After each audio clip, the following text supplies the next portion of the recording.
ever since the president really ratcheted up trade tensions earlier this year, Wall Street's been worried about a host of industries that heavily rely on Chinese manufacturing, like electronics. But some companies have managed to defy the sector-wide weakness, which brings me to Logitech International, the maker of computer peripherals like keyboards and mice, along with headphones, mobile speakers, remote controls, and expensive high-end gaming equipment. After roaring hard for ages under the leadership of CEO Bracken Darrell, Logitech peaked a little over a year ago, and then it got hammered during the market-wide meltdown before bouncing right back in the first quarter. Then the trade war heated up, and since then the stock's been flatlining. Now, last night, Logitech reported, and the results were okay. The company delivered inline earnings on slightly weaker than expected sales, with strength in video collaboration and PC peripherals, allowing them to perform pretty well despite a challenging environment. In response, the stock dipped a few cents, but look, it could have been a lot worse. Do not take it from me. Why don't we go to Bracken Darrell? He's the president and CEO of Logitech International to get a better read on the quarter and the company's prospects. Mr. Darrell, welcome back to Mad Money. Jim, it is so good to be back. Well, Bracken, I got to tell you, you're an upbeat fella, and I've always shared your optimism and your constructive nature. But here we go. You say this quarter we delivered great numbers, video collaboration. We continue to perform in spite of the challenging macro environment. Come on. Your stuff transcends that nonsense, doesn't it? It does. You know, we grew 6% overall, but we grew 60% in our video collaboration business, 6% in our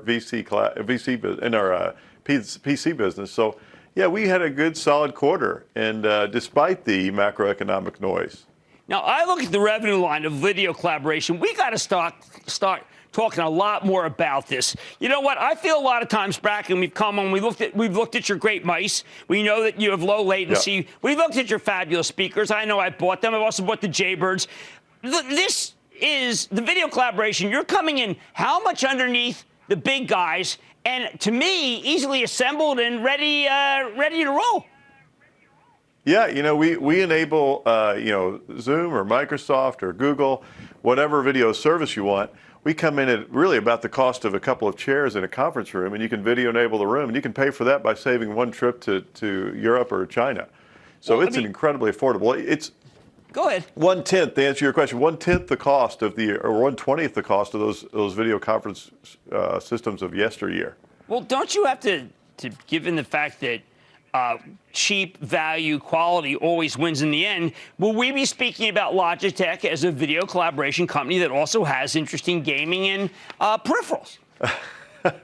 Well, you know, maybe. I mean, this has gone from 0 7 years ago to it's 10% of our total company.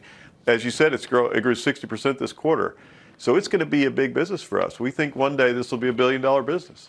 Well, I mean, that would be remarkable because not that long ago, if you had a number in gaming that was not blowout versus even last year's comparison because of Fortnite, I would say Logitech's going to go down. Your number was distorted by how strong Fortnite was last year.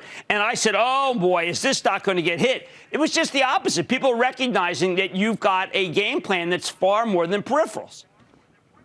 Yeah, I mean, we are really a portfolio of businesses. You know, gaming, we have businesses in gaming, we have businesses now in video collaboration, we have businesses in PC peripherals, we have businesses in music, earphones. So we really are we're a portfolio of peripherals for cloud services, and that gives us a lot of strength even in ups and downs of different individual markets. Well, we got to talk China. I know you put some price increases through. How difficult is it for you to navigate China? Because some of the companies we've been dealing with, like Hasbro, they really got beat up this quarter. This was the one where the retailers didn't know what to do. It seems like that the end markets, and you've got some powerful end markets, they're all a little confused by the tariffs. Yeah, you know, we've been in China for 25 years. We've been manufacturing in China. We have a great market in China. You know, it's our number 2 sales market in the world. So we've as the tariffs have gone through, we've done everything we could to really manage our supply chain to just go after straight lower cost reductions, raise prices where we needed to in the U.S. and we've made some moves into factories outside of China. So it's really been a concerted effort to set ourselves up to mitigate the tariffs. Now, are you trying aggressively, like the president wants, to get out of China, or is it just kind of slow and steady? You're doing okay. No need to leave a country that's been so good to you.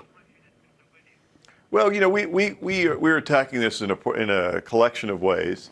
We do have some exits from China, but we also have some other methods to lower our costs, and we've raised prices in some places. Now, you've got a lot of consumer goods that don't have to be bought. For instance, I love your speakers. You can sync them. You knock them in the water, unlike my cell phone, and it's fine. I mean, these are terrific kind of fun gifts. I always give your stuff as gifts. How's the consumer? Absolutely. They still buying? Yeah, they're still buying. Generally speaking, I think we're the cool thing about our business is we're sort of resistant to the normal recession or things that might affect other companies because our price points are relatively low. They're super giftable. It's that time of the year, so please do buy. And then even where we really have higher prices, they're relatively speaking, like in video conferencing, low. So, and they actually save you so much money that you can save money as a company if you just video enable rooms and don't fly. All right, now, last question. We are still seeing an explosion, correct, in esports, e-gaming, young people getting involved, gaming parlors. I know that the big casino companies are anxious to do it. A lot of the stadiums are doing it. Still early innings?